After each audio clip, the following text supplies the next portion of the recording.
Fala investidor, fala investidora, tudo bem com você? Seja muito bem-vindo a mais um vídeo deste canal. E no vídeo de hoje nós vamos falar sobre taxa de juros. Hoje, 4 de maio de 2022, nós tivemos duas reuniões importantes, né?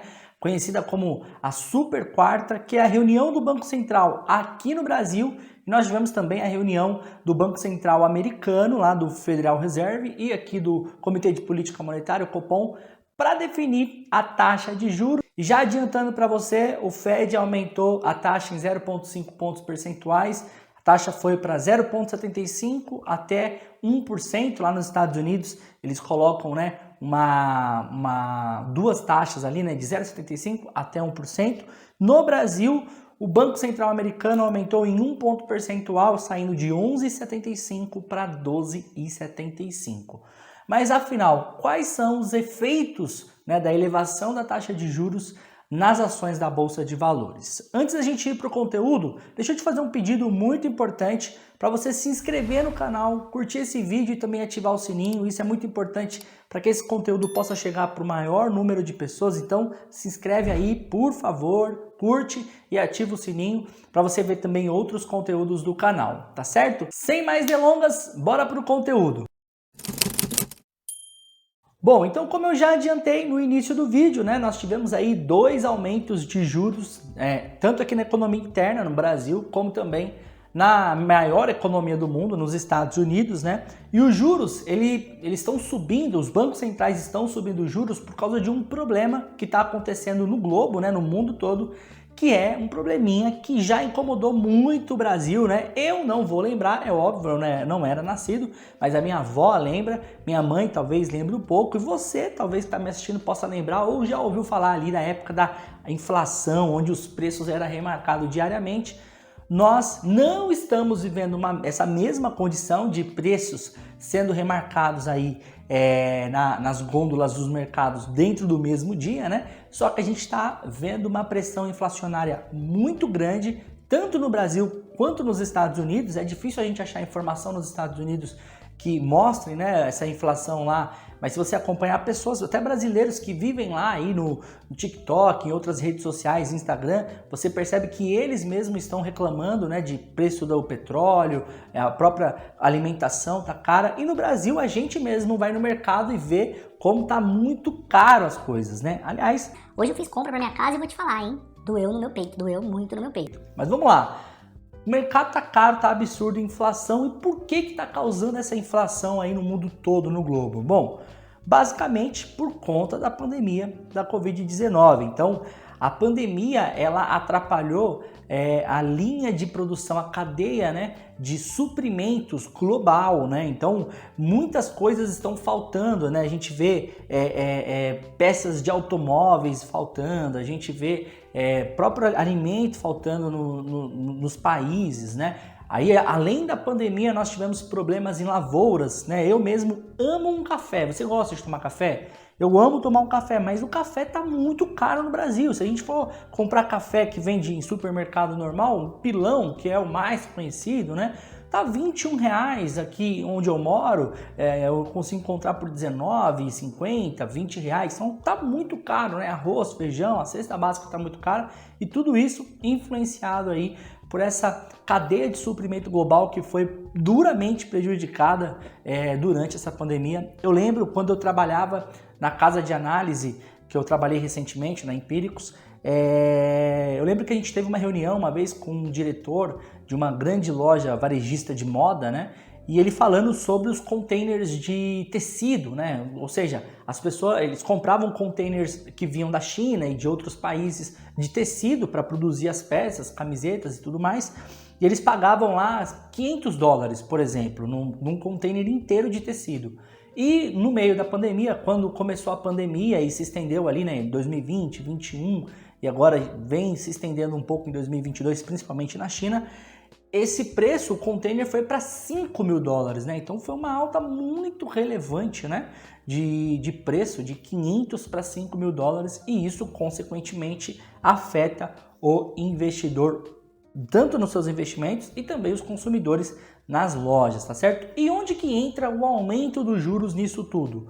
O aumento de juros faz parte de uma política monetária para evitar, né, a inflação, ou seja, você vai tirar recursos da economia. Quando você aumenta os juros, você deixa o dinheiro um pouco mais caro, consequentemente as pessoas param de pegar empréstimos, aqueles que têm dinheiro ao invés de gastar, deixa guardado para ganhar renda, então essas pessoas param de consumir e você reduz aí um pouco da inflação, né, no Brasil e também nos Estados Unidos e no mundo. Então a gente percebe esses dois bancos centrais, tanto o Federal Reserve como o Banco Central aqui no Brasil, atuando através de suas políticas monetárias para tentar conter um pouco dessa inflação. Mas além disso, né, além da gente ter uma inflação por conta de um problema na cadeias de suprimento, a gente tem um problema no consumo. Então a gente não vê esse consumo desenfreado, né? O consumo ele está estagnado, tá fraco, né? Então não é só o consumo que causa inflação e não é só o consumo o maior causador da inflação que nós estamos vivendo agora, né? Tanto no Brasil quanto em outras regiões do mundo. Mas uma das políticas monetárias mais eficientes para conter a inflação é a taxa de juros e não tem como, em qualquer lugar do mundo você vai ver juros subindo para conter inflação. Inflação de alimentos é a que está mais alta, aí está subindo muito. A gente vê recorde atrás de recorde do IPCA, que é o índice oficial de inflação, e não tem jeito, o Banco Central tem que aumentar os juros para conter a inflação. Mas essa alta dos juros influencia os investimentos na bolsa? Sim, com certeza influencia. Então vamos primeiro entender qual é o impacto do aumento dos juros na empresa, não nas ações, nas empresas, tá? Então primeira coisa, a gente tem que observar se a empresa ela é uma empresa muito endividada e se sua dívida está muito atrelada no CDI, que é basicamente a taxa de juros do Brasil, ou na inflação. Se seu empréstimos e financiamentos, né? Se a sua dívida está atrelada em alguma dessas duas taxas de juros, essa empresa certamente vai ter problemas aí, vai ver um aumento no seu custo da dívida nos próximos meses, embora ela possa fazer alguns swaps ali, né, alguns hedges para se proteger, ela vai ver uma elevação. Então a empresa que você investe, as ações que você tem na sua carteira, você precisa verificar exatamente isso. Essa empresa tem dívidas atreladas ao CDI e à inflação? Se ela tiver, você precisa tomar muito cuidado, tá? Então, esse é o primeiro impacto que a gente consegue já analisar numa empresa, tá? Então, agora é hora de investir em empresa muito alavancada, que tem muita dívida? Não é hora, porque essas empresas elas vão apanhar, e principalmente porque o efeito inflacionário ele não é algo que termina logo, não é algo que acaba rápido, né? Vai um bom tempo aí. Vai se estender por um bom tempo até você começar a ver a inflação, ela arrefecer, ela começar a cair, tá? Então, essas empresas, elas não são boas. Por outro lado, existem empresas que têm as suas receitas corrigidas pela inflação. Então, a gente precisa, por exemplo, empresas de energia elétrica, transmissão, distribuição, essas companhias, a grande maioria delas tem as suas receitas atreladas, né, corrigidas pela inflação. Então é legal a gente olhar essas empresas, assim, fazer o que o mercado chama de stock picking, né, ou selecionar com pinça mesmo empresas que vão se beneficiar desse cenário atual. Lembrando que o mercado ele não pensa no agora, no hoje, tá? O mercado ele sempre pensa no amanhã, tá? Então, o hoje ele já está dado, as informações já estão aqui. O Fed aumentou em 0,5% e o Copom aumentou em 1%, 1 ponto percentual a taxa de juros, tá certo? Agora ir para frente. Então, por isso que é importante a gente entender qual vai ser o discurso do Powell lá, que é do Banco Central americano, né? E também do Campos Neto, que é o nosso presidente aqui do Banco Central do Brasil. Qual vai ser a ata do Copom, do Comitê de Política Monetária, o que vai falar, quais são as diretrizes, o que eles estão enxergando. E isso é muito mais importante do que efetivamente a elevação dos juros, tá certo? Mas ainda assim os juros ele impacta. Então a gente tem esses dois impactos aí nas empresas. E nas ações das empresas, quais são os impactos? O primeiro impacto é no seu valuation, né? Então, basicamente, como que funcionam as ações na bolsa? Você tem lá as ações que são negociadas hoje e aquele preço que está sendo negociado hoje, basicamente as pessoas projetam um fluxo de caixa no futuro, projeta quanto que essa empresa vai gerar de resultado no futuro e traz esse fluxo de caixa a valor presente dividido por uma taxa, tá? Dividido por uma taxa livre de risco, né? Ou seja, se eu pegar o meu recurso e deixar nessa taxa livre de risco, eu vou ter ali um ganho com baixo risco. Então eu vou dividir por essa taxa, eu vou descontar esse fluxo de caixa por essa taxa, porque essa é a taxa mínima que eu quero aí para fazer um investimento, tá certo? E essa taxa normalmente é a taxa Selic, tá? Ou o CDI mais alguma coisa, inflação mais alguma coisa. Então quando há aumento nos juros, você tem o aumento no denominador, né? Lá na divisão você tem o numerador e o denominador. Quando o denominador ele sobe, o meu resultado automaticamente ele diminui. Eu tenho 4 balas, eu vou dividir para 2 pessoas, dá 2 balas para cada um. Tudo certo aqui, 4 balas o meu numerador, 2 pessoas o meu denominador. Agora, se eu coloco 3 pessoas, eu não vou mais ter 2 balas para cada pessoa. Eu vou ter uma bala e meia, uma bala e alguma coisa para cada pessoa, porque o meu denominador subiu. Então, quando os juros ele sobe, quando os juros, que é o denominador, sobe, esse fluxo de caixa que foi projetado, quando eu trago ele a valor presente com esses juros que subiu, ele diminui e aí esse fluxo de caixa me fala qual é o valor dessa empresa. Então a gente vai ver aí ações de empresas, as ações das empresas sendo reprecificadas, né? Recebendo aí um de-rating que a gente chama, ou seja, elas caindo o seu upside. Então se tem uma empresa lá que o analista ele fez os cálculos, o fluxo de caixa, o valuation, e ele viu que essa empresa vai crescer, sei lá, 20%. As ações da empresa têm o potencial de crescer 20%. Ele vai refazer esses cálculos e agora não é mais 20%, é 15%, é 10%. Vai diminuir esse crescimento das ações justamente porque os juros ele é maior, tá certo? Agora, tem empresas que são muito impactadas e tem empresas que são menos impactadas. Quais empresas que são muito impactadas? Quando a gente faz um fluxo de caixa, a gente não consegue projetar tudo. E uma empresa, ela não tem um tempo de vida, ela não vai morrer daqui 1 ano, 2 anos. Né? A empresa ela é feita para durar para sempre, né? Então, o que os analistas eles fazem? Eles fazem ali um fluxo com 5 anos e no 6º ano eles colocam o que a gente chama de perpetuidade. Eles colocam uma taxa que essa empresa pode crescer em média o resto da sua vida, tá? Lembrando que isso sempre é um chutômetro, não tem, né? Você tem ali alguns cálculos para fazer, mas na maioria das vezes é um chutômetro e a gente sabe disso, tá certo? A grande questão é que empresas que necessitam de um alto capital intensivo, empresas de tecnologia, e-commerce, varejo, essas empresas, elas têm muito do seu valor, grande parte do seu valor, lá na perpetuidade. Tá? Então, lá no que a gente não consegue projetar. Né?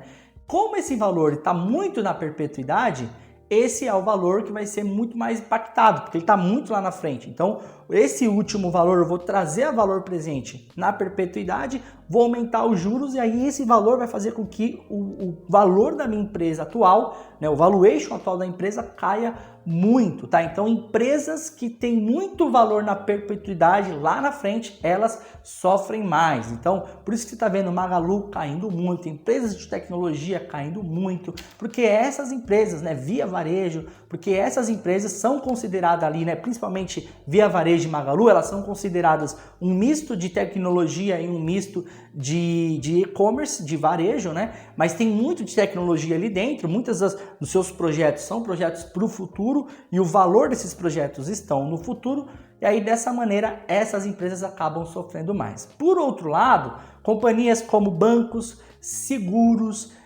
companhias de utilities, energia elétrica, companhia de saneamento, de água, essas companhias não têm muito valor lá na frente. Telecomunicação também, por exemplo, a Telefônica Brasil, ela não tem muito valor lá na frente. Os projetos delas são projetos já estabelecidos, é uma empresa que tem uma maturidade muito grande, já é uma empresa que gera um caixa muito grande. Logo, essas empresas não sofrem muito com a alta dos juros, tá certo? Então, a hora que você for fazer a seleção das empresas que vai compor a sua carteira, e aqui vale destacar algo muito importante, você precisa determinar um prazo, de 3 em 3 meses, que é o período que as empresas divulgam os resultados, que nem está divulgando agora, mas você precisa definir um prazo em que você vai olhar a sua carteira de ações e você vai fazer um rebalanceamento. Tá? Você vai olhar ali, vai ver o que já subiu muito, o que não subiu muito. Esse negócio de buy and hold aí, comprar e cruzar os braços, para o Brasil, não sei se dá muito certo, tá? Você precisa acompanhar a sua carteira de investimentos, não é também ficar fazendo trade todos os dias, mas olhar as empresas, o que está acontecendo, para onde que vai, qual foi o resultado que ela divulgou. Se você não quer olhar ali o release de resultado, porque realmente é um trabalho que para quem não gosta é cansativo, você pode acompanhar os analistas, as pessoas do mercado, né? Assinar um relatório de alguma casa de análise, não sei, mas você pode acompanhar de alguma forma aquela sua carteira, você deve acompanhar a sua carteira. Lembrando que isso é um patrimônio seu, você deve cuidar, você deve preservar dessas suas ações, tá certo? Então, quando você for fazer essa reavaliação das ações da sua carteira, coloca esse cenário novo dentro, coloca esse cenário aí, né, dentro da sua carteira de investimento e tira aquilo que vai se prejudicar e coloca aquilo que não se prejudica. Ah, Danilo, mas será que agora não é o melhor momento para comprar essas ações de tecnologia porque elas estão com o preço lá embaixo e quando tudo voltar ao normal essas ações vão subir? Você está certo, se você pensa assim, você está certo. Só que você vai ter que ter mais paciência, tá certo? E é normal, ok. Desde que você tenha mais paciência, que você aguente o tranco para esperar, agora é a hora sim de comprar empresas que têm um alto nível de investimento, capital intensivo de tecnologia, mas que quando a economia se recuperar, essas empresas vão voar e você vai ganhar muito, vai multiplicar o seu capital investido em muitas vezes. Você está certo, é isso mesmo, tá certo?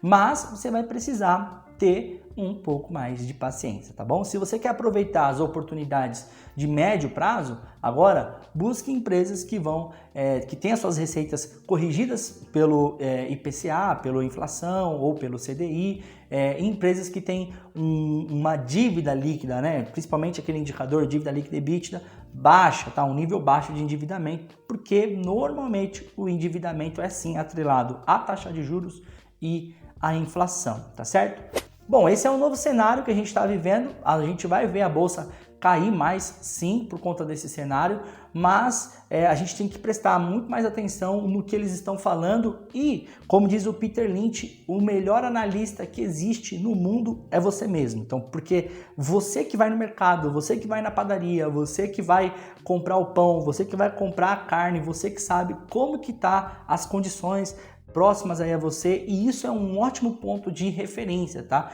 Você analisar o mercado, você olhar o mercado, poxa, no mês passado o vinho estava mais barato, agora está mais caro. Quando a Petrobras anunciar aumento de petróleo, né, aumento de gasolina e diesel, o diesel é o combustível dos caminhões, as mercadorias chegam no mercado através dos caminhões, então o custo logístico vai aumentar. Esse custo não vai ficar para o dono do mercado, ele vai repassar para o consumidor. Então, a gente precisa analisar esses pontos e verificar qual é o momento certo ali que vai ter uma reversão de tendência para poder fazer a gestão da nossa carteira e você é o melhor analista para identificar isso, tá certo? Se você gostou desse vídeo, gostou desse conteúdo, mais uma vez vou te pedir para você se inscrever no canal, curtir esse vídeo, compartilhar, manda para aquele seu amigo lá que não manja nada de bolsa e quer aprender, manda para ele já ter um gostinho de como que funciona a análise da bolsa e também ativa o sininho para você receber os novos conteúdos. Se você quer conversar comigo, tirar alguma dúvida, eu tô lá no Instagram, @Danilo Silva, me manda um oi lá no direct que eu te respondo, tira suas dúvidas e tudo mais, tá certo? Muito obrigado por ter ficado até o final, eu te vejo no próximo vídeo, um abraço.